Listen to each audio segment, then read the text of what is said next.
The star system, known as Thraxos, held no inherent beauty, consisting only of a bloated orange giant and a belt of jagged, iron-rich asteroids that ground against one another in a perpetual, silent dance of attrition. It was a graveyard of celestial debris, yet to the high ascendant of the Valerax Collective, it was the perfect anvil upon which to break the latest pestilence crawling through the Orion arm. The Valerax did not view themselves as conquerors so much as cosmic gardeners, pruning back the unruly overgrowth of lesser species that dared to broadcast their existence across the vacuum. They had watched the rise of the humans with a mixture of boredom and eventual irritation. The humans were not particularly fast, nor were they naturally telepathic, and their technology appeared to be a frantic, messy patchwork of combustion and primitive silicon. They were a species that still relied on physical projectiles and chemical propellants, a laughable concept to a collective that had mastered the art of folding space and weaving hard light into impenetrable shields. When the Valerax fleet arrived at the edge of the Thraxos system, they did not expect a battle, they expected a harvest. The high ascendant, nested within a translucent sphere of neural interfaced fluid, watched the sensor feeds as the human vessels began to emerge from the shadow of the largest asteroid. They were ugly things, slabs of unpainted tungsten and lead-lined bulkheads looking more like industrial mining equipment than warships. There was no elegance in their design, no sweeping curves or glowing lattices of power. They were boxy, brutal, and covered in the scars of atmospheric re-entry and micrometeorite impacts. The Valerax flagship, a shimmering needle of crystalline alloy, pulsed with a soft violet light as its primary capacitors began to hum. Captain Alistair Vane stood on the command deck of the Indomitable, though deck was a generous term for the cramped, light-starved pressure vessel buried deep within the ship's armored core. There were no panoramic windows here. Looking at the stars with the naked eye was a luxury for those who didn't plan on being shot at. Instead, Vane was surrounded by flickering holographic displays and the constant, rhythmic thrum of the life support systems. The air smelled of recycled ozone and the faint, metallic tang of sweat. He wasn't a man given to speeches or grand gestures. He was a creature of logistics and kinetic energy. He knew that, on paper, his fleet shouldn't exist.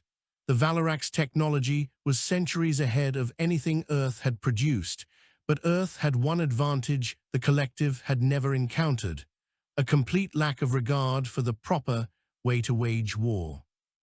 To the Valerax, combat was a formal exchange of energy, a calculated move in a grand game of thermal dynamics. To Vane, combat was about hitting the other guy with something heavy enough to make his physics stop working. He watched as the Valerax fleet fanned out into a perfect geometric lattice, a formation designed to maximize shield overlap and sensor coverage. It was beautiful, disciplined, and entirely too predictable. Vane keyed his comms, his voice raspy from hours of coordination. He reminded his crew that they weren't here to win a duel. They were here to prove that even a god could blade if you hit it with enough rebar. The human ships, 30 in total, began to accelerate, not toward the enemy, but toward the asteroid belt. The Valerax response was instantaneous. A volley of coherent light lanced out from the crystalline ships, striking the rearmost human vessel. The shields of the human ship, a rudimentary magnetic bottle of ionized gas, flickered and died almost instantly.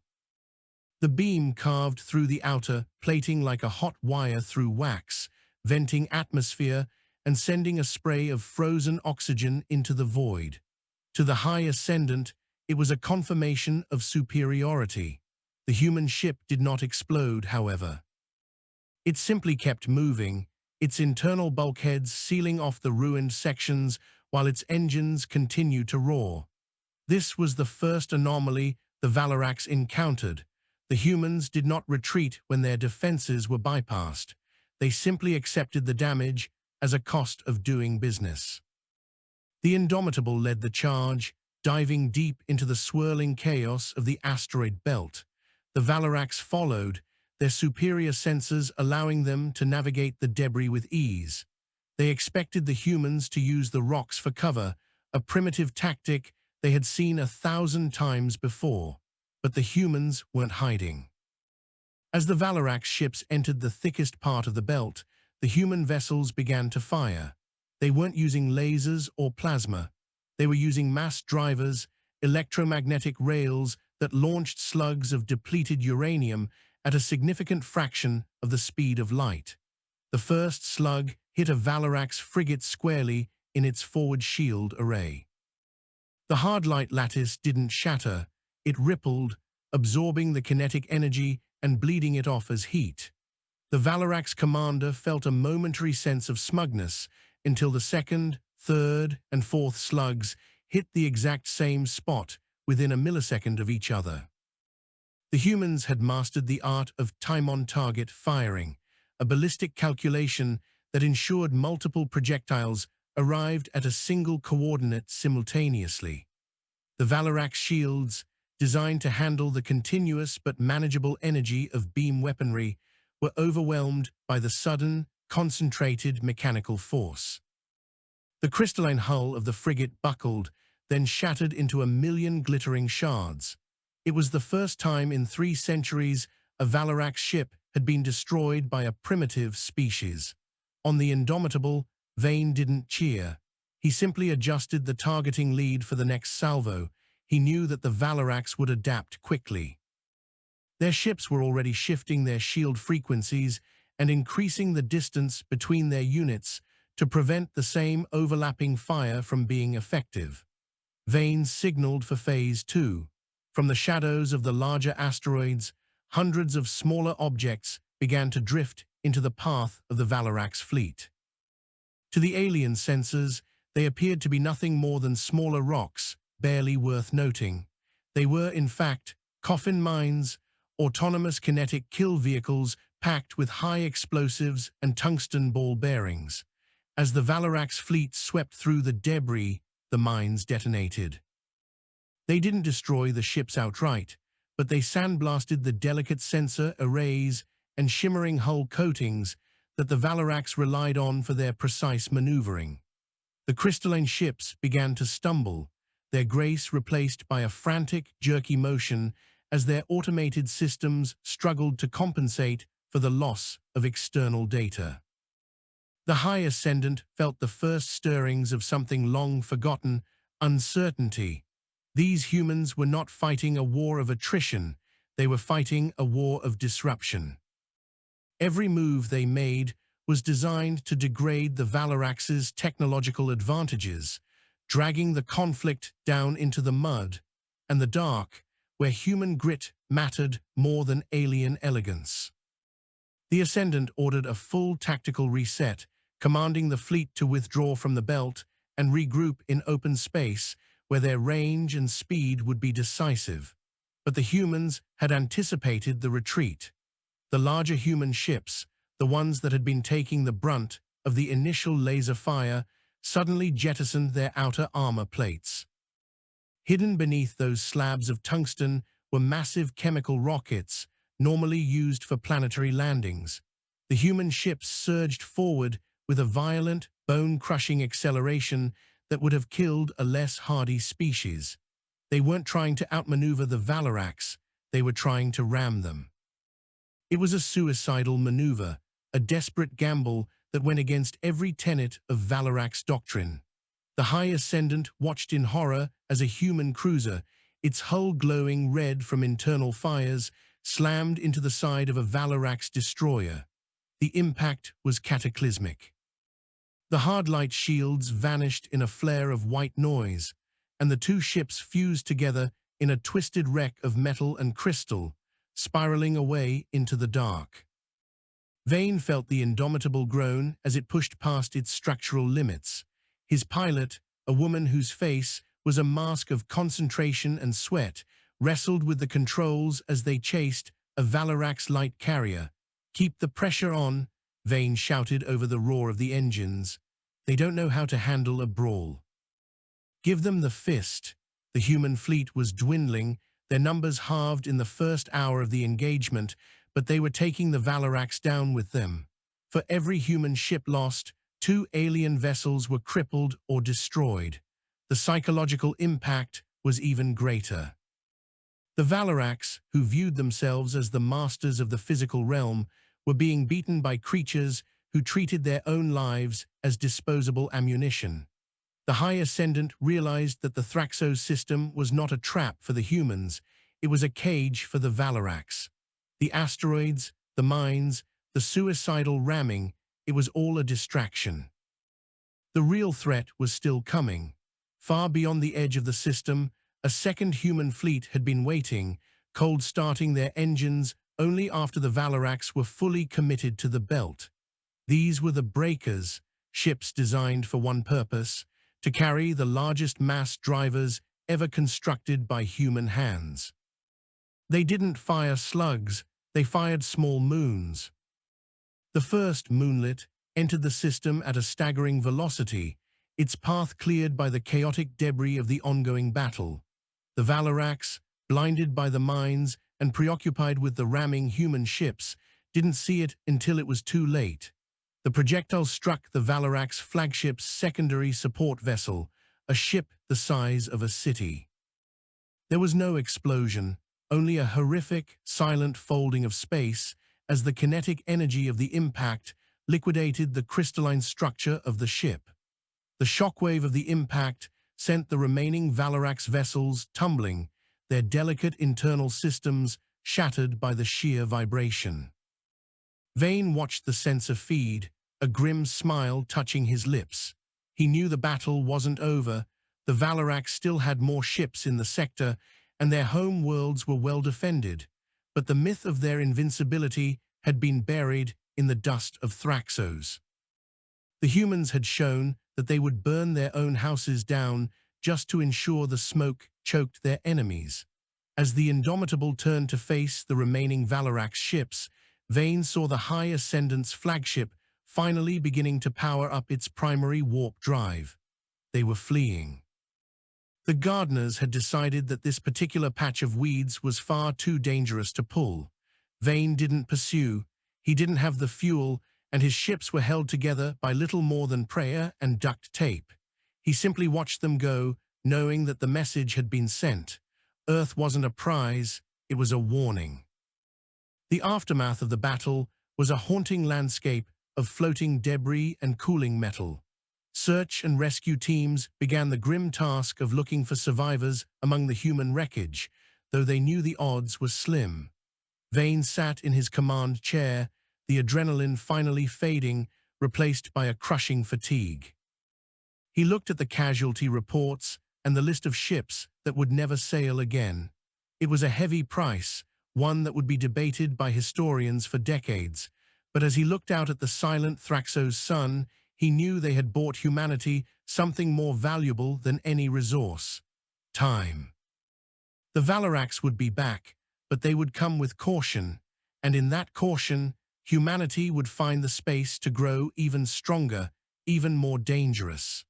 They were the species that had learned to weaponize the very gravity that held them to their world, and they were only just beginning to explore the possibilities of the void. The galaxy was no longer a garden, it was a frontier, and the humans were the ones holding the map. Vane closed his eyes for a moment, listening to the hum of the ship, a sound that felt more like a heartbeat than a machine. They had survived. They had fought. And they would do it again, as many times as it took, until the stars themselves learned to fear the sound of a human engine. The star system, known as Thraxos, held no inherent beauty, consisting only of a bloated orange giant and a belt of jagged, iron-rich asteroids that ground against one another in a perpetual, silent dance of attrition. It was a graveyard of celestial debris, yet to the High Ascendant of the Valerax Collective, it was the perfect anvil upon which to break the latest pestilence crawling through the Orion arm. The Valerax did not view themselves as conquerors so much as cosmic gardeners, pruning back the unruly overgrowth of lesser species that dared to broadcast their existence across the vacuum. They had watched the rise of the humans with a mixture of boredom and eventual irritation. The humans were not particularly fast, nor were they naturally telepathic, and their technology appeared to be a frantic, messy patchwork of combustion and primitive silicon. They were a species that still relied on physical projectiles and chemical propellants, a laughable concept to a collective that had mastered the art of folding space and weaving hard light into impenetrable shields.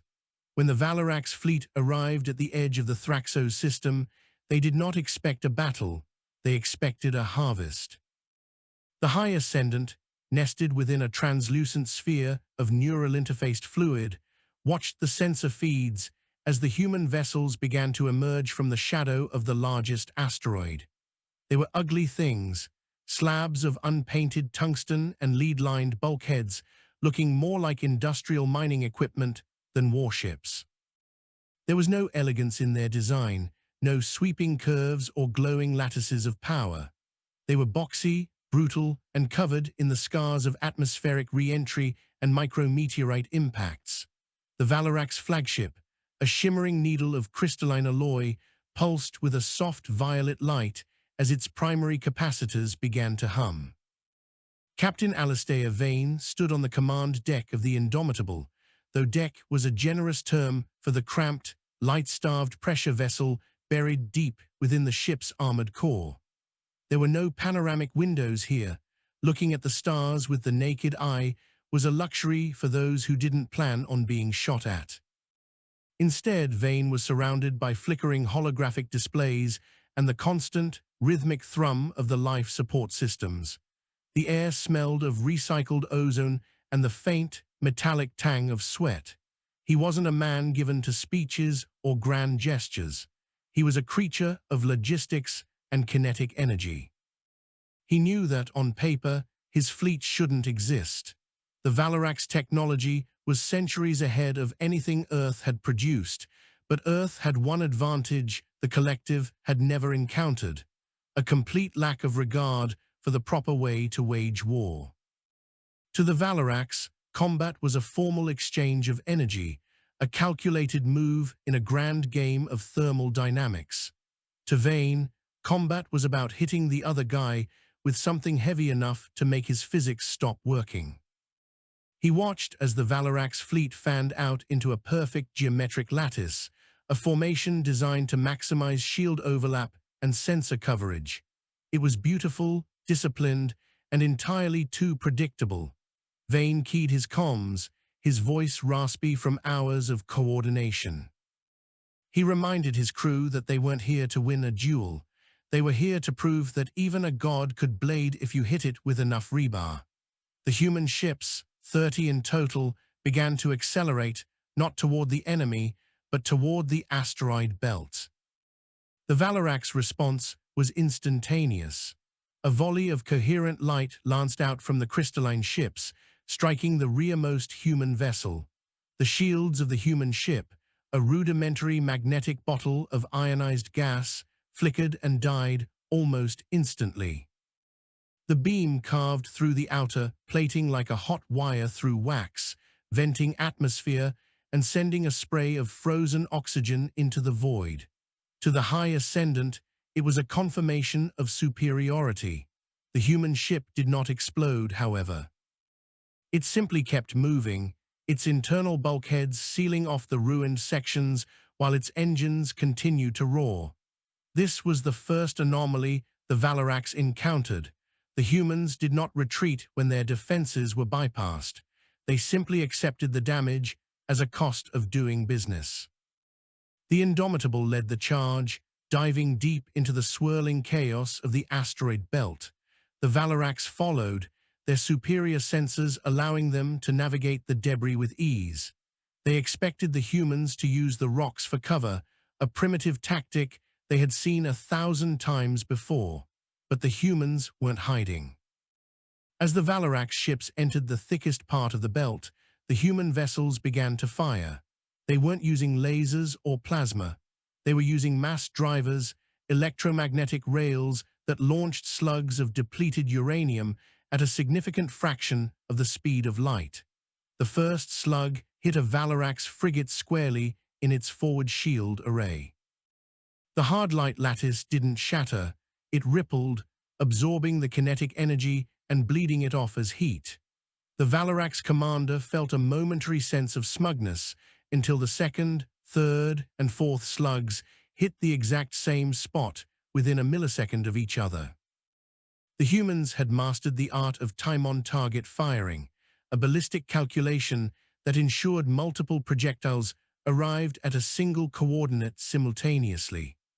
The Valerax shields, designed to handle the continuous but manageable energy of beam weaponry, were overwhelmed by the sudden, concentrated mechanical force.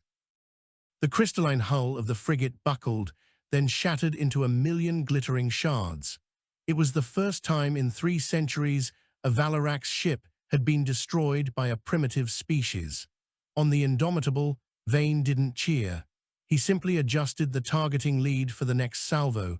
He knew that the Valerax would adapt quickly. Their ships were already shifting their shield frequencies and increasing the distance between their units to prevent the same overlapping fire from being effective. Vane signaled for Phase 2. From the shadows of the larger asteroids, hundreds of smaller objects began to drift into the path of the Valerax fleet. To the alien sensors, they appeared to be nothing more than smaller rocks, barely worth noting. They were, in fact, coffin mines, autonomous kinetic kill vehicles packed with high explosives and tungsten ball bearings. As the Valerax fleet swept through the debris, the mines detonated. They didn't destroy the ships outright, but they sandblasted the delicate sensor arrays and shimmering hull coatings that the Valerax relied on for their precise maneuvering. The crystalline ships began to stumble, their grace replaced by a frantic, jerky motion as their automated systems struggled to compensate for the loss of external data. The High Ascendant felt the first stirrings of something long forgotten, uncertainty. These humans were not fighting a war of attrition, they were fighting a war of disruption. Every move they made was designed to degrade the Valerax's technological advantages, dragging the conflict down into the mud and the dark, where human grit mattered more than alien elegance. The Ascendant ordered a full tactical reset, commanding the fleet to withdraw from the belt and regroup in open space where their range and speed would be decisive. But the humans had anticipated the retreat. The larger human ships, the ones that had been taking the brunt of the initial laser fire, suddenly jettisoned their outer armor plates. Hidden beneath those slabs of tungsten were massive chemical rockets, normally used for planetary landings. The human ships surged forward with a violent, bone-crushing acceleration that would have killed a less hardy species. They weren't trying to outmaneuver the Valerax, they were trying to ram them. It was a suicidal maneuver, a desperate gamble that went against every tenet of Valerax doctrine. The High Ascendant watched in horror as a human cruiser, its hull glowing red from internal fires, slammed into the side of a Valerax destroyer. The impact was cataclysmic. The hard light shields vanished in a flare of white noise, and the two ships fused together in a twisted wreck of metal and crystal, spiraling away into the dark. Vane felt the Indomitable groan as it pushed past its structural limits. His pilot, a woman whose face was a mask of concentration and sweat, wrestled with the controls as they chased a Valerax light carrier. "Keep the pressure on," Vane shouted over the roar of the engines. "They don't know how to handle a brawl. Give them the fist." The human fleet was dwindling, their numbers halved in the first hour of the engagement, but they were taking the Valerax down with them. For every human ship lost, 2 alien vessels were crippled or destroyed. The psychological impact was even greater. The Valerax, who viewed themselves as the masters of the physical realm, were being beaten by creatures who treated their own lives as disposable ammunition. The High Ascendant realized that the Thraxos system was not a trap for the humans, it was a cage for the Valerax. The asteroids, the mines, the suicidal ramming, it was all a distraction. The real threat was still coming. Far beyond the edge of the system, a second human fleet had been waiting, cold-starting their engines only after the Valerax were fully committed to the belt. These were the Breakers, ships designed for one purpose: to carry the largest mass drivers ever constructed by human hands. They didn't fire slugs, they fired small moons. The first moonlet entered the system at a staggering velocity, its path cleared by the chaotic debris of the ongoing battle. The Valerax, blinded by the mines and preoccupied with the ramming human ships, didn't see it until it was too late. The projectile struck the Valerax flagship's secondary support vessel, a ship the size of a city. There was no explosion, only a horrific, silent folding of space as the kinetic energy of the impact liquidated the crystalline structure of the ship. The shockwave of the impact sent the remaining Valerax vessels tumbling, their delicate internal systems shattered by the sheer vibration. Vane watched the sensor feed, a grim smile touching his lips. He knew the battle wasn't over, the Valerax still had more ships in the sector, and their home worlds were well defended, but the myth of their invincibility had been buried in the dust of Thraxos. The humans had shown that they would burn their own houses down just to ensure the smoke choked their enemies. As the Indomitable turned to face the remaining Valerax ships, Vane saw the High Ascendant's flagship finally beginning to power up its primary warp drive. They were fleeing. The gardeners had decided that this particular patch of weeds was far too dangerous to pull. Vane didn't pursue, he didn't have the fuel, and his ships were held together by little more than prayer and duct tape. He simply watched them go, knowing that the message had been sent. Earth wasn't a prize, it was a warning. The aftermath of the battle was a haunting landscape of floating debris and cooling metal. Search and rescue teams began the grim task of looking for survivors among the human wreckage, though they knew the odds were slim. Vane sat in his command chair, the adrenaline finally fading, replaced by a crushing fatigue. He looked at the casualty reports and the list of ships that would never sail again. It was a heavy price, one that would be debated by historians for decades, but as he looked out at the silent Thraxos sun, he knew they had bought humanity something more valuable than any resource: time. The Valerax would be back, but they would come with caution, and in that caution, humanity would find the space to grow even stronger, even more dangerous.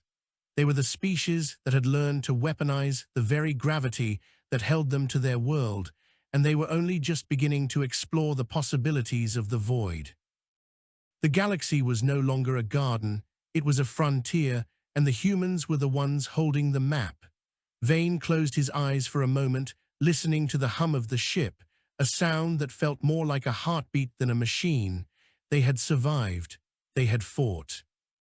And they would do it again, as many times as it took, until the stars themselves learned to fear the sound of a human engine. The crew worked in a feverish, mechanical silence, sealing leaks with resin and welding patches of raw steel over the breaches. There was no time for mourning, and there was certainly no time for relief. Vane knew the Valerax were efficient, and while their pride had been wounded at Thraxos, their industrial capacity remained terrifyingly intact. The High Ascendant would report this failure as a statistical anomaly, a freak accident of local gravity and human desperation. They would return with ships specifically shielded against kinetic impacts, and they would come with more numbers than the human race had bullets.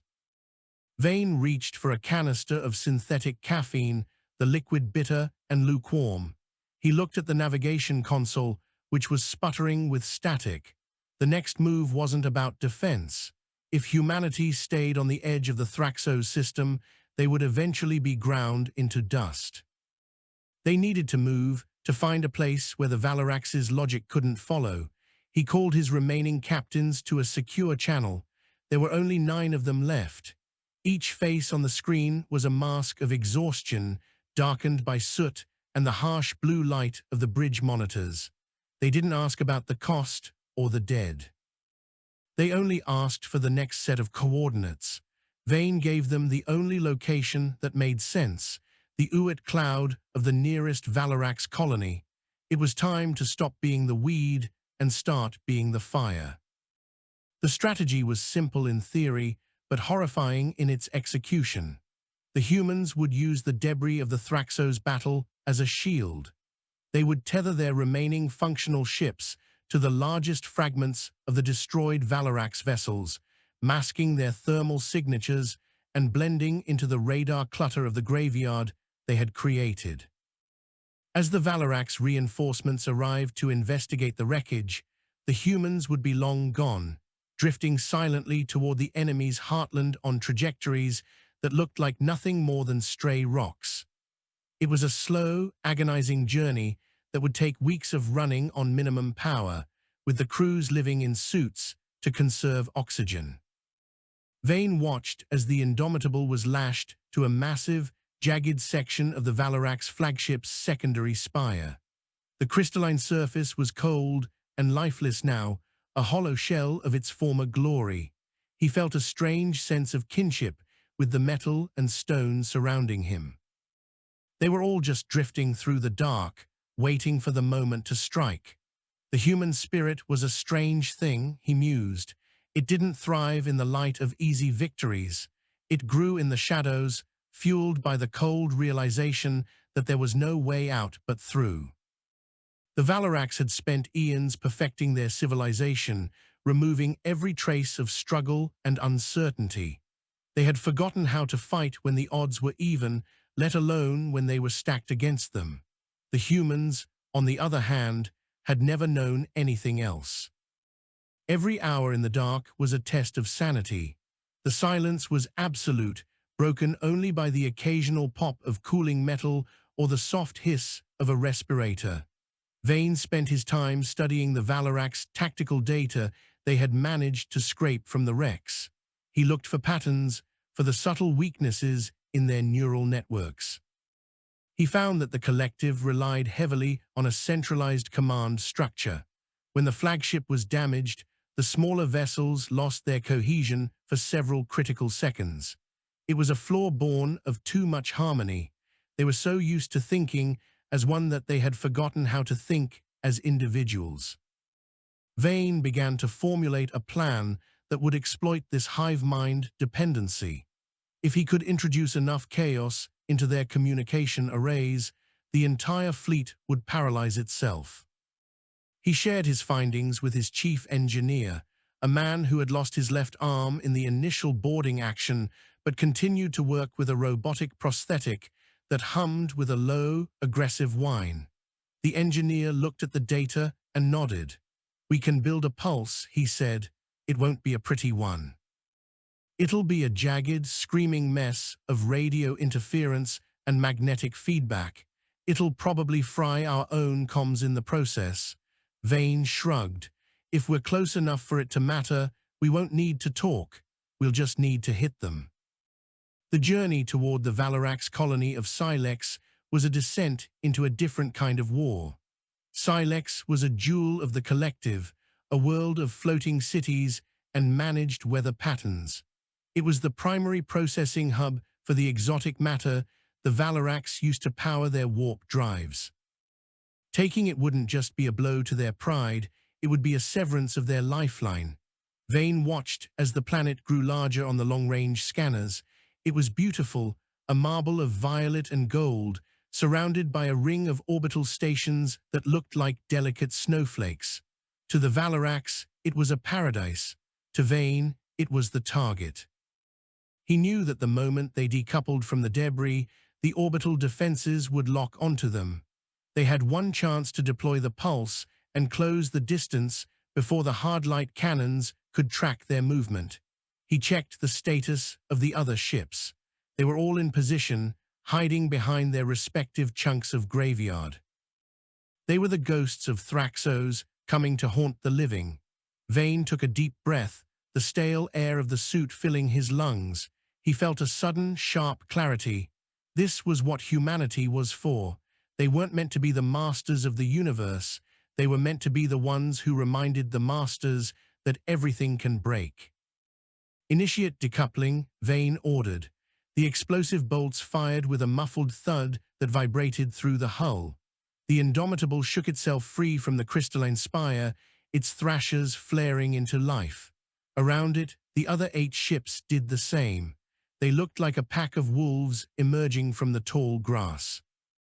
The orbital stations of Silex immediately began to pulse with alarm lights, their sensor arrays spinning to track the sudden intruders. But before they could fire, the engineer triggered the pulse. A wave of electromagnetic violence surged out from the human ships, a digital scream that tore through the Valerax networks. The floating cities of Silex flickered and dimmed. The orbital stations, deprived of their centralized coordination, began to fire blindly into the void, their beams crossing each other in a frantic, useless display. Vane didn't wait. He pushed the engines to their absolute limit, the Indomitable screaming as it dove toward the primary power station.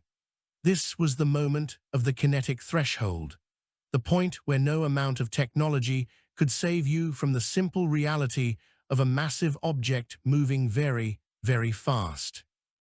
The human ships were no longer just vessels, they were projectiles, and they were aimed straight at the heart of the collective.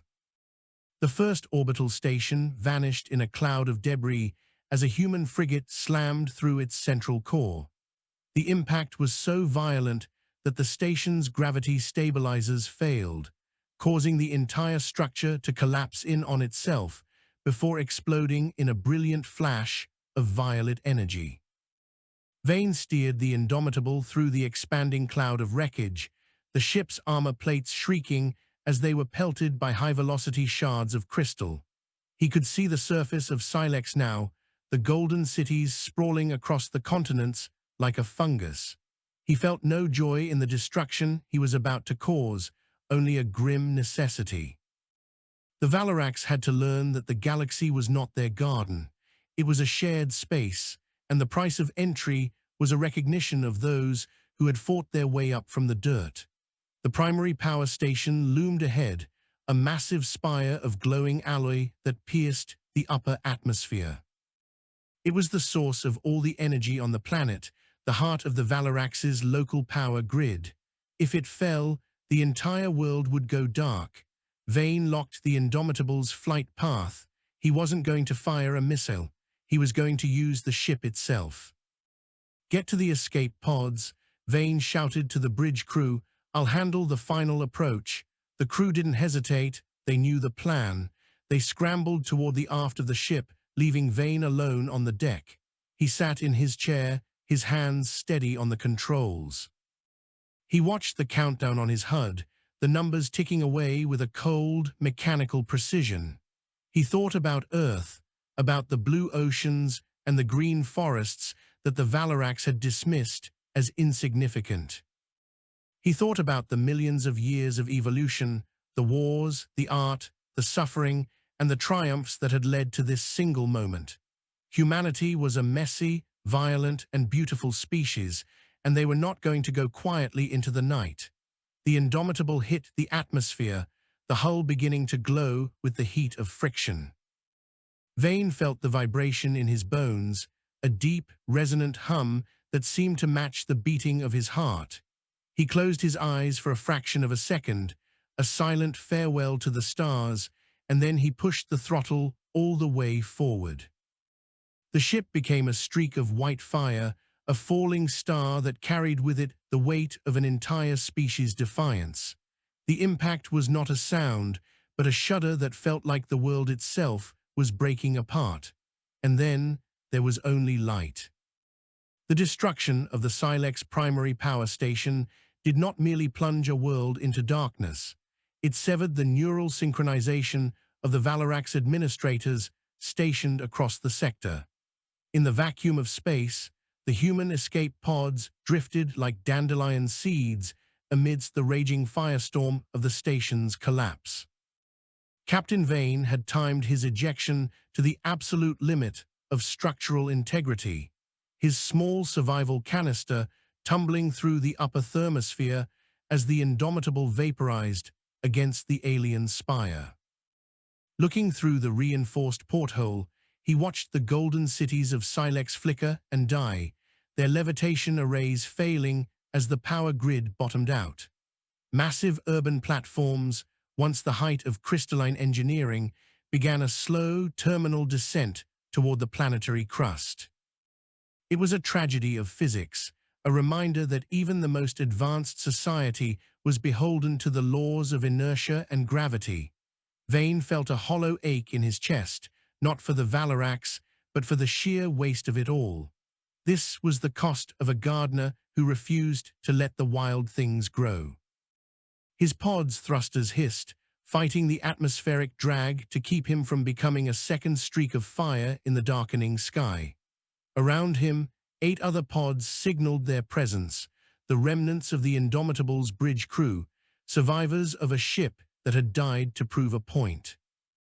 The recovery of the pods was handled by the Relentless, a human blockade runner that had stayed hidden in the magnetosphere of Silex's third moon.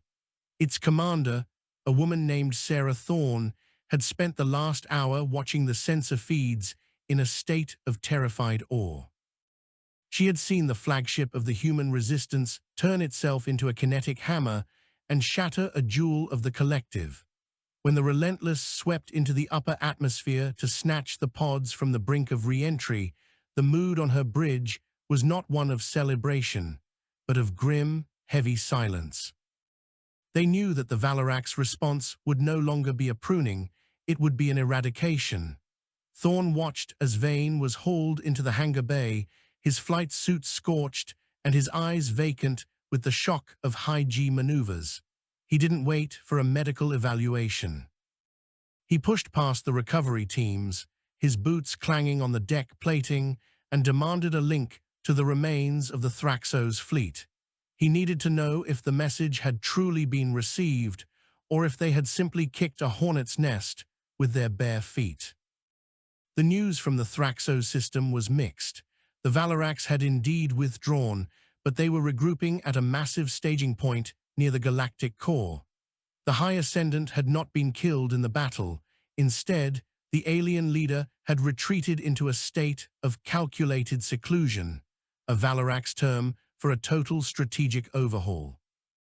More concerning was the movement of the Shatter fleets, specialized Valerax units designed for planetary sterilization. They were no longer interested in harvesting or gardening. They were moving toward the human colonies with the intent of turning every terraformed world into a slab of glass. Vane sat in the briefing room of the Relentless, a map of the Orion Arm projected before him. The human territories were small, a handful of systems clustered around a yellow dwarf star, while the Valerax held thousands. The math was impossible. Even with the kinetic advantages and the element of surprise, humanity was a candle flickering in a hurricane. Thorne stood beside him, her arms crossed. "We can't win a war of positions, Alistair," she said, her voice low. "They have more ships than we have atoms. Thraxos was a miracle. Silex was a suicide." Vane looked at the glowing points of light representing the Valerax colonies. "We aren't trading ships for stations anymore," he replied. "We are trading their sense of security for our survival.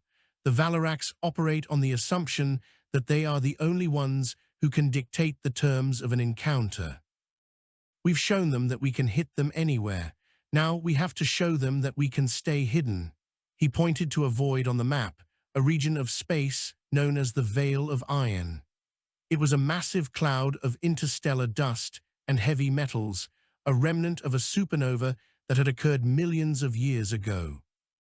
It was navigated by no one because the interference made FTL travel suicidal. But for a species that had mastered the art of blind, ballistics, and short-range chemical burns, it was the perfect fortress. If the humans could move their industrial base into the Veil, they could strike at the Valerax supply lines and vanish before the shatter fleets could arrive. It was a plan that required the relocation of millions of people, a logistical nightmare that bordered on the insane. The exodus began under the cover of the Silex chaos. While the Valerax were busy trying to restore order to their darkened world, thousands of human civilian freighters, mining rigs, and research vessels began to burn their engines toward the Veil of Iron. It was a silent, desperate migration. Families packed what they could into cramped cargo holds, leaving behind the worlds they had spent generations building. There was no music to mark the departure, no grand ceremonies. There was only the steady hum of air recyclers and the sight of their homes shrinking in the rearview monitors. Vane supervised the retreat from the Bridge of the Relentless, which had become the de facto flagship of the human fleet. He watched the sensor logs, waiting for the inevitable Valerax pursuit. It came 3 days later. A group of Valerax seekers, small, incredibly fast ships equipped with advanced tachyon scanners, emerged from warp at the edge of the human exodus corridor. They didn't fire. They simply observed, tagging the human ships with subatomic markers that would allow the shatter fleets to track them even through the interference of the Veil. Thorne saw the markers on the display. "They're painting us, Alistair. Once we enter the Veil, they'll just wait for the fleet to arrive and then pick us off one by one. The dust won't hide the tags." Vane knew she was right. The Valerax were finally using their superior physics to solve the human problem. But Vane had spent his life studying the limits of technology. He knew that every sensor had a threshold, a point where the signal-to-noise ratio became a wall. He ordered the fleet to stop their engines and deploy the chaff clouds. These were massive canisters of magnetized iron filings, salvaged from the Thraxos asteroid belt. When detonated, they created a local environment so dense with magnetic static that the tachyon markers were effectively blinded. It was a temporary solution, a smoke screen in the vacuum, but it bought them the minutes they needed to enter the Veil. The human ships dove into the cloud of dust, their sensors going dark as the heavy metals outside began to scrape against their hulls. It was like sailing into a permanent night. Inside the Veil, the rules of space travel changed. Long-range communication was impossible, and navigation relied on inertial guidance and short-range LiDAR. The humans settled into a series of hollowed-out asteroids, tethering their ships together to share power and heat. It was a cold, cramped existence, but it was safe. The Valerax seekers circled the edge of the Veil, their sensors unable to penetrate the thick soup of iron and radiation. For the first time in the conflict, the humans had the advantage of the dark. Vane spent his days in the engineering bays, working with the survivors of Silex to develop a new kind of weapon. They didn't need bigger mass drivers. They needed a way to strike at the Valerax warp drives from within the Veil. If they could collapse the fold space bubbles the alien ships used for travel, they could strand the shatter fleets in deep space, far from any sun or colony. It was a project that required a terrifying amount of energy, more than their remaining ships could provide. They needed a catalyst. The catalyst arrived in the form of a captured Valerax siphon, a device used to draw energy from the vacuum itself. It had been recovered from the wreckage of the Silex station, a gleaming, translucent cylinder that vibrated with a frequency that made human teeth ache. The engineers were afraid of it, treating it like a live bomb. But Vane saw it as the key. He proposed a plan to overload the siphon and use the resulting surge of exotic matter to create a localized gravity well within the Veil. This well would act as a trap, dragging any Valerax ship that came near into the heart of the iron cloud, where the humans could engage them on their own terms. It was a gamble that risked destroying the entire refugee fleet, but Vane knew they were out of options. The shatter fleets were closing in, and the Veil was their only shield. As the first Valerax capital ship, a mountain of crystalline geometry breached the outer layers of the Veil, Vane stood at the activation console of the siphon. He looked at Thorn, who was coordinating the defense of the asteroid base. "If this works," he said, "we change the balance of power forever." "If it doesn't," he didn't finish the sentence. "He didn't have to." Thorn nodded, her hand resting on the hilt of her sidearm. "Do it, Alistair. Show them what happens when you try to cage a species that grew up looking at the stars as something to be conquered." Vane turned the key. The siphon didn't explode. It began to glow with a deep, sickly green light, and the vibration in the floor became a roar. Outside, the very fabric of space began to warp, the iron dust swirling into a massive, glowing vortex. The Valerax capital ship was caught in the pull, its shields flaring as it tried to fight the artificial gravity. But it was like a fly caught in a hurricane. The ship was dragged deeper into the Veil, its hull buckling under the pressure. The humans watched as the pride of the collective was slowly torn apart by the very vacuum it had tried to master. It was a victory, but a costly one. The siphon was burning out, and the radiation was beginning to blade into the human ships. They had a weapon, but it was a double-edged sword that was slowly cutting them both. The radioactive haze within the makeshift hangar of the asteroid base was a thick, shimmering curtain of emerald light that tasted of scorched copper. Vane stood at the observation window, watching the Valerax capital ship, a vessel that had once commanded the fear of entire star systems, being reduced to a collection of tumbling, incandescent shards. The artificial gravity, well created by the overloaded siphon, had acted like a terrestrial thresher, stripping away the alien ship's crystalline lattices layer by layer until the core antimatter containment finally surrendered to the pressure. The resulting detonation was muffled by the dense iron dust of the Veil, appearing as a dull, subterranean throb that shook the very foundations of the human settlement. Vane turned away from the window, his vision swimming with dark spots. The siphon was cooling now, its translucent casing cracked and weeping a viscous, glowing fluid that the engineers were desperately trying to contain with lead-lined foam. They had traded a predator for a poison. The radiation levels in the lower decks were climbing toward the lethal threshold, and the life support systems of the refugee fleet were already straining under the influx of ionized particles. Commander Thorn joined him at the console, her face haggard. She had spent the last 6 hours coordinating the frantic relocation of 3,000 civilians from the ships closest to the siphon's containment chamber. "We can't stay here, Alistair," she said, her voice a dry rasp. "The Veil was supposed to be our shield, but we've turned it into a microwave. If we don't move the fleet in the next 48 hours, the cellular degradation will be irreversible.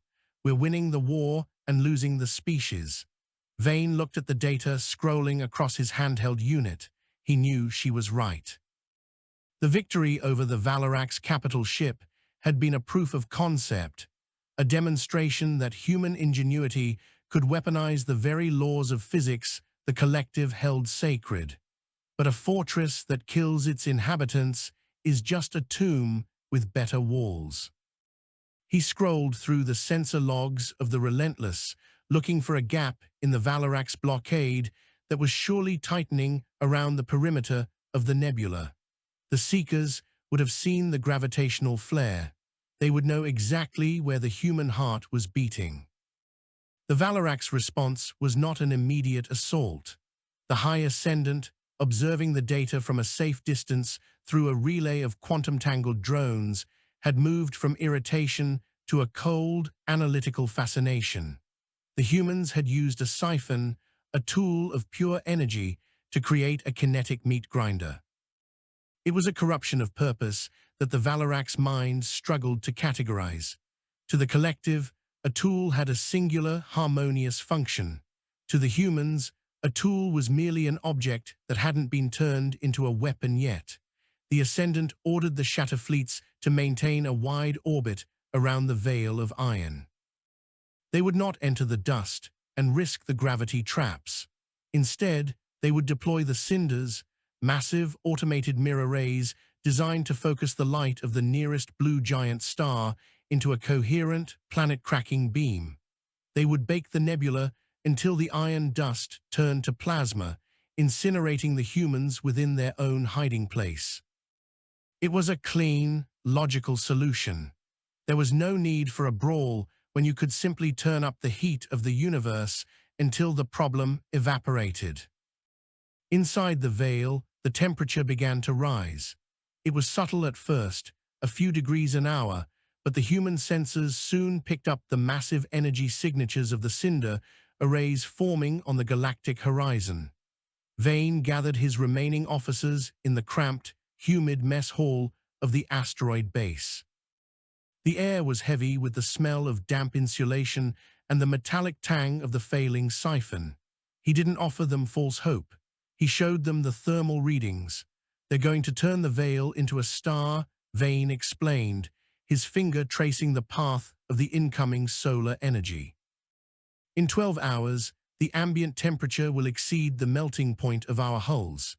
In 18, the iron dust will undergo a phase change that will short out every circuit we have left. We can't run because they've got the perimeter covered with enough firepower to level a moon, and we can't stay. Thorne leaned against the bulkhead, her eyes fixed on the map. So we do what we always do, she said. We stop trying to survive and start trying to make it expensive for them to kill us. What's the move, Alistair? Vane pointed to the siphon, or what was left of it. We can't fix it, but we can make it scream one last time. If we can vent the remaining exotic matter into the iron dust and then trigger a localized fusion reaction, we can create a shaped charge.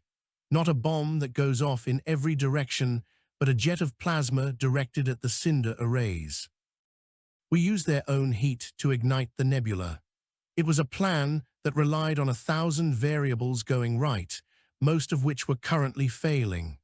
They needed to move the entire human fleet into the shadow of the largest asteroid, using it as a heat shield while they prepared the ignition. It meant abandoning the asteroid base and the industrial equipment they had fought so hard to save. It meant becoming a nomadic pack of scavengers once again, drifting through the fire they were about to create. The officers looked at each other, the silence in the room punctuated only by the distant, rhythmic thud of the cooling pumps. There were no objections. The human capacity for hope had been replaced by a grim, functional momentum. The relocation was a masterpiece of desperation. Human pilots, their nerves frayed by radiation and lack of sleep, maneuvered massive civilian freighters through the swirling, heated dust of the veil. They flew by touch and instinct, guided by short-range bursts of LiDAR that were becoming increasingly unreliable as the nebula began to glow with the reflected light of the cinder arrays. Vane remained on the Relentless, which was now tethered to the siphon's containment unit. The engineer with the robotic prosthetic was working feverishly to bypass the safety protocols on the alien device. It's going to be a dirty burn, the engineer warned, his mechanical hand sparking as he twisted a series of crystalline fiber optics. The moment we vent the exotic matter, the Relentless is going to become the hottest object in the sector. If the ignition doesn't happen instantly, we'll vaporize before the plasma jet even forms. Vane nodded, his hand resting on the throttle. Just give me the green light when the pressure reaches the red line. The Valerax cinder arrays reached full charge. A beam of concentrated stellar fire, miles wide and white-hot, struck the edge of the veil of iron. The nebula reacted instantly. The iron dust, already heated to the brink, began to shimmer and boil. On the Valerax flagship, the High Ascendant watched as the sensor feeds turned into a wall of white noise. The humans were surely dead now, their primitive metal shells melting into the soup of the nebula. But then, a spike of energy appeared on the tactical displays that shouldn't have been there. It wasn't the steady, thermal climb of a world being baked. It was a sharp, jagged needle of exotic radiation originating from the very center of the heat shadow. Vane watched the HUD on the Relentless as the siphon began to vent. The exotic matter hit the superheated iron dust like gasoline on a forge. A pillar of violet-white fire erupted from the nebula, a jet of plasma so intense that it carved a hole through the cinder arrays in a fraction of a second. The Valerax mirror platforms, designed to focus light, were not built to withstand a direct hit from a fusion-ignited nebula. They shattered, their fragments caught in the gravity of the blue giant and pulled into a terminal dive. The backwash of the plasma jet hit the Relentless with the force of a supernova. Vane was thrown against the command chair, the inertial dampeners screaming as they tried to compensate for an acceleration that shouldn't have been possible. The ship's outer hull began to peel away, layers of reinforced steel turning into molten droplets that trailed behind them like a golden mane. But the shadow of the asteroid held just long enough. The human fleet, tucked behind the massive rock, watched as the fire passed them by, a wall of light that temporarily blinded every sensor and every eye. When the light finally faded, the veil of iron was gone. In its place was a vast, cooling cloud of ionized gas, and beyond it, the broken remains of the Valerax blockade. The cinder arrays were gone, and the shatter fleets were scattered, their formations broken by the unexpected shockwave of the plasma jet. Vane pulled himself up from the floor of the bridge, his lungs burning from the smoke of 100 electrical fires. He looked at the main view screen, which was cracked but still functional. The Relentless was a ruin, a blackened skeleton of a ship that was barely holding its atmosphere, but it was still moving. And behind it, the human fleet was emerging from the dust. They were battered, irradiated, and half-starved, but they were alive. They had survived the garden, the graveyard, and the forge. Thorne's face appeared on a flickering secondary monitor, her forehead bleeding from a gash, but her eyes were bright with a fierce, terrible joy. "We're clear, Alistair," she whispered. "The path to the Valerax core is open." They thought they were the ones doing the burning. Vane looked out at the stars, which seemed sharper and more distant than they ever had before. He knew the war wasn't over. The High Ascendant still had thousands of ships and dozens of worlds, but the humans had just learned how to turn a nebula into a spear. They weren't just survivors anymore. They were the ones who had learned to play with fire in a house of glass. The human fleet did not wait to regroup. They didn't have the luxury of time or repairs. Every ship that could still fire its engines began to accelerate toward the nearest Valerax hub, a massive industrial moon known as Krios. The Valerax were in a state of unprecedented chaos. Their centralized communication networks were struggling to process the destruction of the cinder arrays, a failure that didn't fit into any of their predicted outcomes. The High Ascendant had gone silent, withdrawing into a deeper level of neural processing to search for a solution to the human variable. In that silence, the humans found their opening. They arrived at Krios not as an invading army, but as a collection of ghosts, their ships blackened and scarred, their weapons primed with the last of their kinetic slugs. The orbital defense platforms of Krios, confused by the lack of orders from the flagship, hesitated for 10 critical seconds. It was all the humans needed.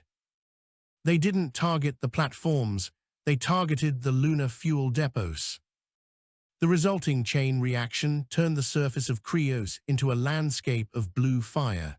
The Valerax industrial capacity in the sector was crippled in a single hour. Vane sat in the wreckage of his bridge, watching the moon burn. He felt no triumph, only a deep, abiding exhaustion. He knew that one day, Perhaps centuries from now, someone would look back at these events and try to find a meaning in the slaughter. They would talk about the triumph of the human spirit or the inevitability of progress. But Vane knew the truth. They were just a species that refused to die, a collection of stubborn, violent, and brilliant animals who had been pushed into a corner and found a way to push back. As the Relentless began its slow drift toward the next target, Vane closed his eyes. The sound of the ship's struggling life support a constant, rhythmic reminder that they were still here. They were the fire that wouldn't go out, and they were coming for the rest of the garden.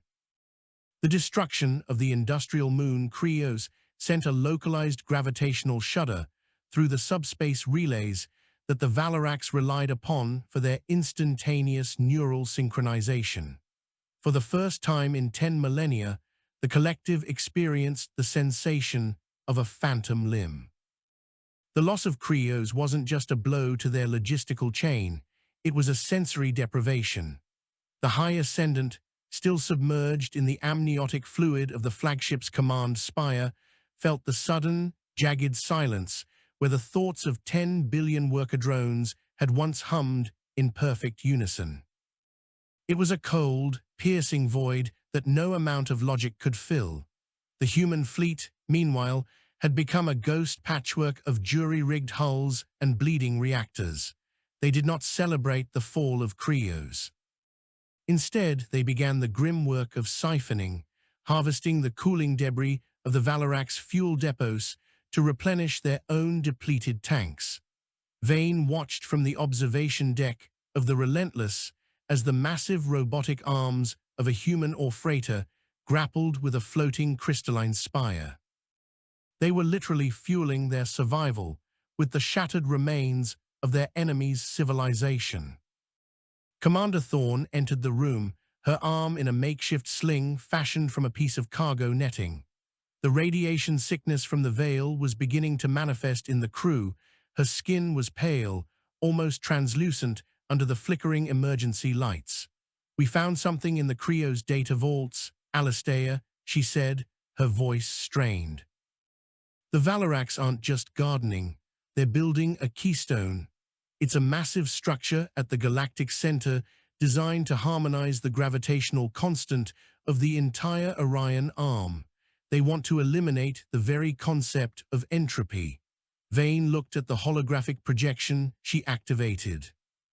The keystone was a terrifying marvel of engineering, a ring of collapsed matter that would essentially lock the stars into a permanent, unchanging state.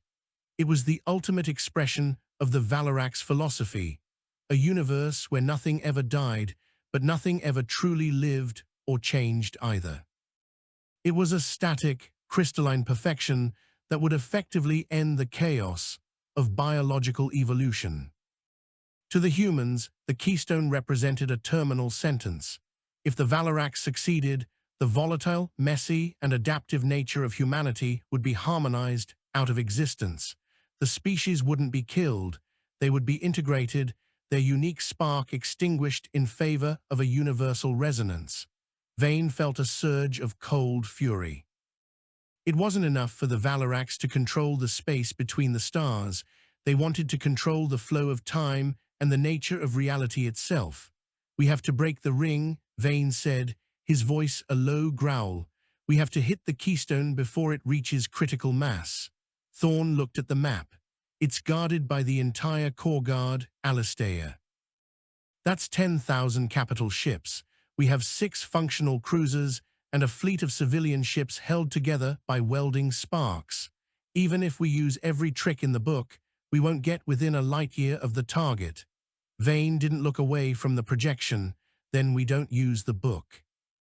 We use the one thing the Valerax can't predict, the instability of their own creation." The plan was a nightmare of orbital mechanics. The keystone relied on a delicate balance of gravitational anchors to maintain its shape. If even one of those anchors was displaced by a sufficient amount of mass, the entire structure would begin to wobble. And in a structure that large, a wobble was a death sentence. Vane proposed a slingshot maneuver. They wouldn't fly to the center of the galaxy. They would use the supermassive black hole at the core to accelerate a series of impactors to a significant percentage of the speed of light. The impactors wouldn't be ships. They would be the very asteroids they had been using as bases. They would tether their remaining mass drivers to the rocks, push them into a plunging orbit around the black hole, and let gravity do the work of a billion engines. It was a plan that required the humans to fly directly into the most hostile environment in the known universe, a place where time itself stretched and light was swallowed by the dark. The journey toward the galactic core was a descent into a psychedelic hell of distorted physics. The human ships, protected by the last of the Valerax shielding they had scavenged, began to experience the effects of time dilation. Minutes on the bridge became hours in the outside universe. Vane watched as the stars behind them began to blue shift, the light of the galaxy becoming a blinding violet halo. The crew moved in slow motion, their thoughts sluggish as the proximity to the black hole began to warp their neural synapses. The engineer, with the robotic prosthetic, was the only one who seemed unaffected. His mechanical parts didn't care about the curvature of space-time. He worked without rest, bolting the massive mass drivers onto the surface of a 5-mile-long iron asteroid they had nicknamed the Anvil. The magnetic fields were so intense that the very metal of the ship's hull began to groan, the atoms protesting the unnatural strain. The Valerax Core Guard detected the human approach, but they were paralyzed by their own protocols. To engage the humans, they would have to move their ships into the high-gravity well of the black hole, a maneuver their delicate crystalline hulls were never designed to withstand. The Valerax prized stability above all else. The idea of intentionally entering a region of space where the laws of physics were breaking down was anathema to their entire culture. The High Ascendant watched from the safety of the keystone, the neural fluid in his tank vibrating with a frequency of pure, unadulterated fear. He realized that the humans weren't just fighting a war, they were weaponizing the apocalypse. They were using the ultimate destructive force in the galaxy as a tool because they simply didn't care if they survived the process. The anvil was ready. Vane stood at the release trigger, his hand shaking with the effort of fighting the G-force that was pinning him to his seat. The black hole loomed ahead, a terrifying void of absolute blackness surrounded by a swirling, incandescent disk of gas and fire. It was the eye of God, and they were about to poke it.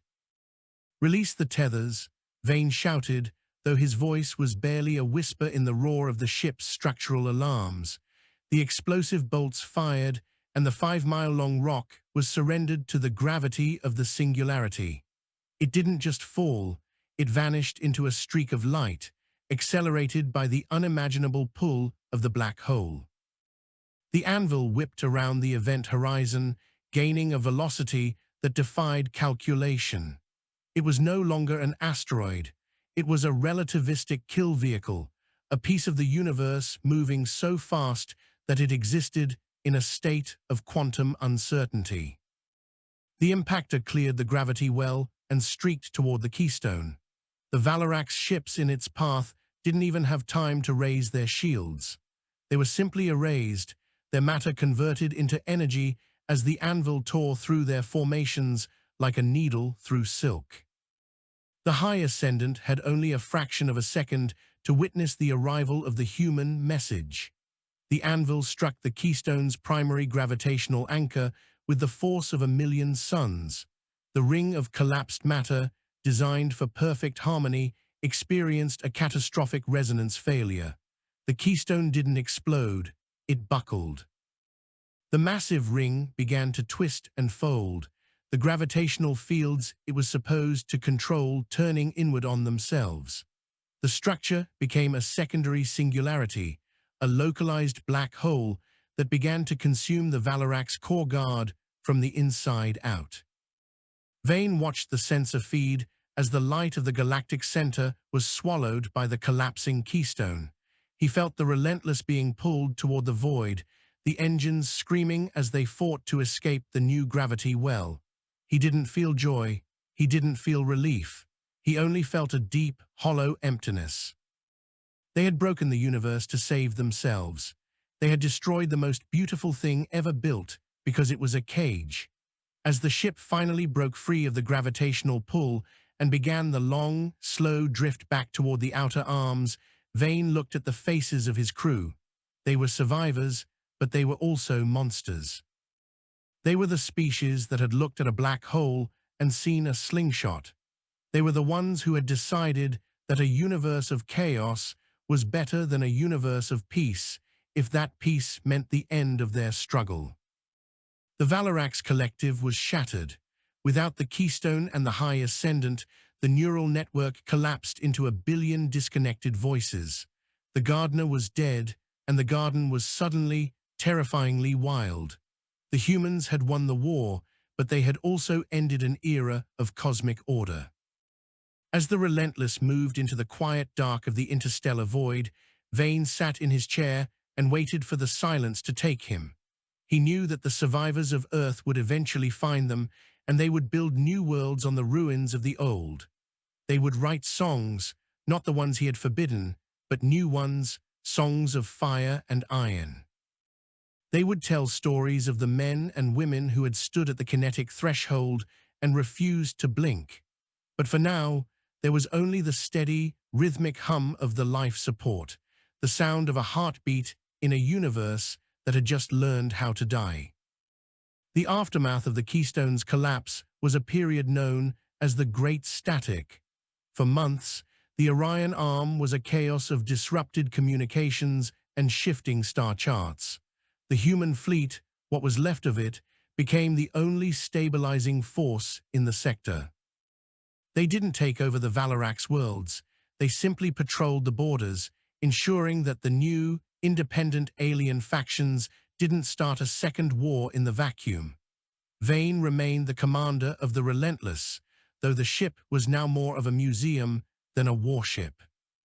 He spent his time looking at the stars, wondering if there were other gardeners out there watching from the deeper dark. He knew that if there were, they would be watching with caution. They would have seen what happens when you try to prune the human race. They would have seen the fire. Thorne recovered from the radiation sickness, though her eyes remained a pale, ghostly silver. She sat with Vane on the observation deck, watching a new nebula form in the place where the Keystone had been. "It's a messy universe, Alistair," she said, her voice finally losing its rasp. "It's loud, and it's violent, and it's beautiful." Vane nodded, a small, tired smile touching his lips. "It's exactly what we deserve," he replied. They sat in the silence, two old soldiers who had traded everything for a chance to keep fighting. They didn't need music. They didn't need headers or titles. They only needed the knowledge that the stars were still there, and they were still unpredictable. The human story was not a finished book. It was a rough draft, written in blood and kinetic energy, and there were many more chapters to come. The species that had started as a weed in the Valerax garden was now the fire that warmed the night. And as long as there was a single human heart beating in the dark, the fire would never go out. The silence that followed the collapse of the Keystone was not the peaceful quiet of a resolved conflict, but the heavy, suffocating stillness of a vacuum after an explosion. The Valerax Collective, once a monolithic consciousness that spanned thousands of star systems, had splintered into a billion jagged shards of individual thought. For the first time in their evolutionary history, a Valerax drone could look at a star and not feel the comforting resonance of a trillion other minds confirming its luminosity. It was a psychic apocalypse. Human recovery teams, operating out of the blackened hulls of ships, like the Relentless, found themselves in the surreal position of providing humanitarian aid to a species that had, only weeks prior, been systematically attempting to glass their home worlds. Vane watched the sensor feeds from a Valerax orbital habitat near the core. The aliens were not fighting back. They were simply sitting in the corridors of their shimmering cities, staring at their own hands as if seeing them for the first time. They were untethered from the high ascendant, and without that central gravity, their society was drifting into a catatonic state of shock. Commander Thorne stood at the tactical console, which was now mostly used for tracking supply drops and medical shuttles. "We found a subgroup in the Cygnus sector that is actually communicating," she said, her silver eyes reflecting the scrolling data. "They call themselves the Unbound. They're the first ones to successfully bridge the gap between their old hive mind architecture and individual agency. They're asking for technical assistance with their life support systems." It turns out that when the Keystone went down, it took the automated maintenance protocols with it. Vane rubbed his face, his skin feeling like parchment. The irony was not lost on him. We spent 3 years trying to kill them, and now we're the only thing keeping them from suffocating in their own luxury. Send the engineering teams, but tell them to keep their sidearms holstered. We aren't conquerors, and I don't want us starting a new cycle of resentment because some technician got jumpy. The human fleet was scattered across the ruins of the Valerax Empire, acting as a thin, overworked line of stability in a galaxy that was rapidly losing its coherence. The cost of the war was becoming clearer every day. Earth was a fortress world, its atmosphere choked with the soot of industry and its oceans depleted of life to feed the war machine. The colonies were ghost towns, their populations hidden in the veil of iron or buried in underground bunkers. Vane knew that the victory at the core had bought them survival, but it had also inherited them a graveyard. The Valerax technology, while advanced, was so integrated into their biology that most of it was useless to humans. "We were like monkeys trying to repair a quantum computer with a rock," he mused, but the humans were learning. They were stripping the crystalline hulls of the fallen ships and using the exotic alloys to reinforce their own boxy, brutal designs. The new generation of human ships, the Caretakers, were a hybrid of human kinetic grit and Valerax energy efficiency. They were ugly, functional, and terrifyingly fast. A new threat, however, was emerging from the periphery. The shatter fleets that had been stationed in the far reaches of the Orion Arm had not been caught in the Keystone's collapse. These were the true zealots of the Collective, commanded by sub-ascendants who had been bred for purity and aggression. Without the high ascendant to restrain them, these fleets had gone rogue. They didn't care about the harmonization of the universe anymore, they only cared about vengeance. They were hitting human outposts and Valerax Unbound colonies alike, leaving nothing but slag and frozen atmosphere in their wake. Vane received a priority transmission from a mining colony on the edge of the Perseus Arm. The message was short, punctuated by the rhythmic thud of railgun fire. "They're here. They aren't asking for surrender. They're just burning everything." Vane looked at the remaining strength of his fleet. The Relentless was barely spaceworthy, its primary reactor held together by magnetic tape and sheer willpower. Most of his veteran pilots were dead or incapacitated by radiation. He was leading an army of ghosts and recruits against a fresh, fanatical enemy. "We can't stay on the defensive," Vane told his bridge crew. "If we wait for the shatter fleets to find us, they'll pick us apart one system at a time. We have to draw them in.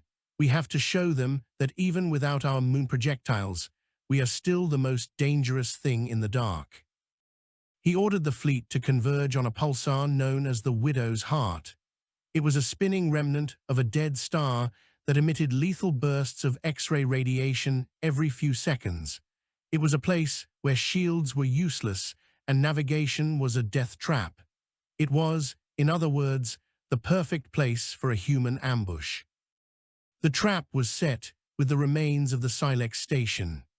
The humans had towed the massive, broken spires of the Valerax hub into the orbit of the pulsar, creating a false signature of a high-value industrial target. They hid their ships in the radio shadow of the pulsar's magnetic poles, where the intense radiation would mask their thermal and electronic footprints. It was a gamble that relied on the fanatical nature of the shatter fleets. Vane knew that the rogue commanders would be unable to resist the chance to destroy a symbol of their lost glory. He sat in the dark of the Relentless's bridge, the only light coming from the flickering radiation gauges. The ship was silent, the life support turned down to the absolute minimum. They were waiting for the hunters to become the prey. The shatter fleets arrived with the arrogance of those who believe they are the only true heirs to the stars. 40 capital ships, their crystalline hulls polished to a mirror sheen, emerged from warp at the edge of the pulsar's influence. They didn't send scouts. They didn't sweep for mines. They simply accelerated toward the Silex ruins, their primary beams already charging. Vane watched the sensor feed, his heart beating a slow, steady rhythm. "Wait for the pulse," he whispered. The Widow's heart spun on its axis, and a massive burst of X-rays swept across the system.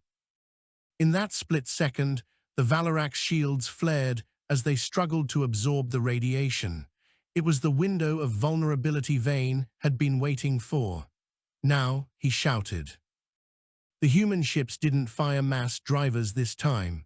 They fired harpoons, massive, tethered spikes made of hyperdense tungsten and tipped with gravitational disruptors. The spikes tore through the Valerax hulls, which were brittle from the constant exposure to the pulsar's radiation.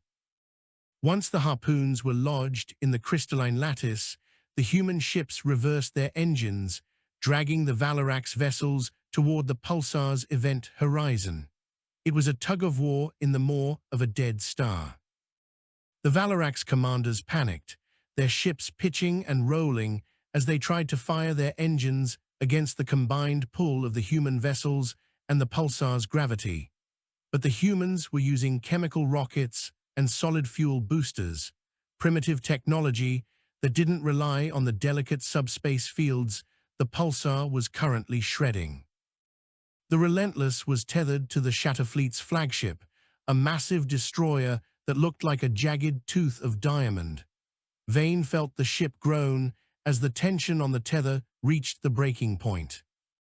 The Valerax ship was firing its forward beams, but the pulsar's magnetic field was bending the light, causing the shots to miss or dissipate into the void. "We've got them," Thorne shouted, her hands flying across the navigation console. "Their engines are cavitation, they can't find a grip on the space."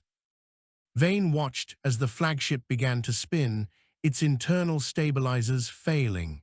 He waited until the last possible second, then ordered the release of the tether. The Relentless lurched forward, its engines flaring as it fought to escape the pulsar's pull. The Valerax flagship, deprived of the tether that had been its only anchor, was sucked into the intense, gravitational well of the Widow's heart. The rest of the Shatter Fleet followed. The humans had turned the very nature of the pulsar into a weapon, using their own primitive, physical tethers to maneuver the sophisticated alien ships into a trap they couldn't calculate their way out of. The crystalline ships shattered under the tidal forces, their remains becoming part of the pulsar's accretion disk.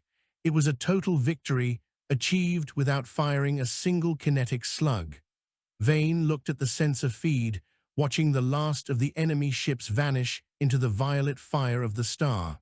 He felt no pride. He only felt the crushing weight of the next move. He knew that the Shatter Fleets were only a symptom. The real problem was the galaxy itself.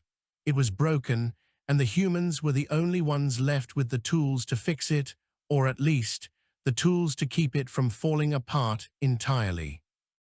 As the fleet regrouped in the cooling wake of the battle, Vane received a signal from Earth. It wasn't a military command. It was a broadcast from a civilian station in the ruins of a city that had once been known as London. The signal was weak, filled with static, but it carried the sound of a human voice. They were talking about the weather. They were talking about the first crops being harvested from the irradiated soil. They were talking about the future. Vane listened to the mundane, beautiful details of life returning to a world that had been marked for death. He realized that this was what the kinetic threshold had been for. It wasn't about the destruction of the Valerax or the breaking of the keystone. It was about the right to talk about the rain. Thorn sat next to him, her silver eyes softened by the sound of the broadcast. "We're going home, aren't we, Alistair?" she asked. Vane looked at the stars, which were finally beginning to look like points of light instead of targets. "Not yet," he said. "We have to make sure the door stays open, but we're getting closer." He looked at the map of the Orion Arm, which was no longer a grid of hostile territories, but a swirling, chaotic mess of possibility. The humans were the new gardeners, but they wouldn't be like the Valerax. They wouldn't prune or harmonize. They would let the wild things grow, and they would be there to make sure nothing ever tried to cage the light again. The Relentless turned its nose toward the next horizon, its scarred hull a testament to the fact that survival is not a state of being, but a continuous act of defiance. The human story was moving into its next chapter, and for the first time, the pages were blank. The gravitational wake of the widow's heart left a lingering distortion in the Relentless's primary sensors, making the stars appear to shiver like reflections on a disturbed pond. Captain Vane sat in the center of the ruined bridge, his hands resting on the scarred armrests of a command chair that had seen more combat in 3 years than most vessels saw in a century. The shatter fleets were broken, their fanatical crusades silenced by the very celestial mechanics they had once claimed to master. Yet, as the human fleet drifted in the cooling radiation of the pulsar, a new signal began to bleed through the long-range subspace arrays. It was not the jagged, rhythmic pulse of a Valerax war code, nor was it the messy, analog broadcast of a human colony. It was a harmonic, a perfectly sustained frequency that seemed to vibrate the very molecules of the ship's hull. Vane looked at the spectral analysis on his flickering HUD. The signal was coming from the galactic nadir, a region of space so devoid of matter that it was colloquially known as the Great Void. Commander Thorn limped to the station beside him, her silver eyes narrowing as she studied the readout. "It's a carrier wave, Alistair," she whispered, "but it's not carrying data. It's carrying a physical constant. It's like someone is broadcasting a heartbeat for the universe." Vane felt a cold prickle of realization. The keystone had been a local anchor, a tool to harmonize the Orion Arm, but the Valerax had always hinted at a greater architecture. If the keystone was a tuning fork, then this signal was the symphony it was meant to join. The destruction of the ring at the galactic center hadn't just freed the Orion Arm, it had created a dissonance that was now being answered from the deep dark. The gardeners were not a single species, and the Valerax were not the masters of the project. They were merely the groundkeepers, and the owners of the estate were finally looking toward the fence. The human fleet was in no condition to meet a new entity. The ships were held together by magnetic bottle fields and structural integrity fields that drained the last of their fuel cells. The crews were reaching the psychological breaking point, their minds frayed by the constant transition between hypervigilance and the crushing weight of grief. Vane knew that if a new force entered the sector now, humanity would not be able to mount a kinetic defense. They had used their moon slugs, their nebula spears, and their black hole slingshots. They were out of miracles and out of ammunition. He ordered the fleet to form a defensive sphere around the Relentless, not for protection, but for a unified broadcast. "If we can't fight, we talk," Vane decided. "We tell them that the garden is closed and the weeds have taken over the house." The source of the signal arrived not with a warp flash, but with a gradual unfolding of space that looked like a flower blooming in reverse. A single vessel, if it could be called that, emerged from the great void. It was a sphere of pure liquid mercury, miles in diameter, its surface reflecting the stars of the Orion Arm with a clarity that was physically painful to look at. There were no engines, no weapons, and no visible sensor arrays. It simply existed in the center of the human formation, its presence generating a localized gravity well that smoothed out the jagged edges of the pulsar's distortion. Vane felt the relentless grow still, the constant vibration of the struggling life support systems suddenly vanishing. The air in the bridge became sweet and cool, the metallic tang of ozone replaced by the scent of rain on dry earth.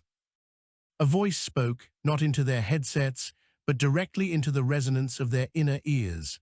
The voice was neither male nor female. It was the sound of 1,000 oceans hitting 1,000 shores. "You have broken the great work," the voice stated, without malice or anger. It was a simple observation of fact. "You have introduced entropy into a system that was reaching its final equilibrium. Why does the catalyst of the dirt seek to extinguish the light of the eternal?" Vane stood up, his boots heavy on the deck plating. He didn't look at the Mercury sphere, he looked at the reflection of his own ship on its surface. "We didn't seek to extinguish anything," Vane replied, his voice echoing in the silent bridge. "We sought to breathe. Your equilibrium was a vacuum, your harmony was a cage. We aren't catalysts of the dirt, we are the ones who have to live in it." The sphere rippled, a wave of silver moving across its surface. "The Valerax were the stewards of the transition," the voice continued. "They were tasked with the preservation of complexity through the elimination of conflict. You have returned this sector to a state of thermal decay. In time, your stars will burn out, your worlds will grow cold, and the story of your species will be nothing more than a momentary flicker in the long dark. Was the freedom to die worth the loss of the infinite?" Thorne stepped forward, her hand resting on the back of Vane's chair. "It wasn't about the freedom to die," she said. "It was about the freedom to become something else. The Valerax wanted us to be a footnote in a perfect book. We'd rather be a messy, unfinished sentence in a world that's still being written." The silence that followed was absolute. Vane could hear the heartbeat of the man standing next to him, a frantic human rhythm that seemed tiny against the scale of the Mercury sphere. Then the sphere began to shrink. It didn't move away, it folded in on itself, the liquid silver becoming a dense, glowing point of light. The gravity well shifted, not to crush the human ships, but to give them a gentle, directional push toward the inner arms of the galaxy. "The great work will not be restarted here," the voice said, sounding distant now, as if moving behind a thick curtain of glass. "We will observe the decay. We will see if the fire of the catalyst can survive without the gardener's hand. You are alone in the dark now, humans.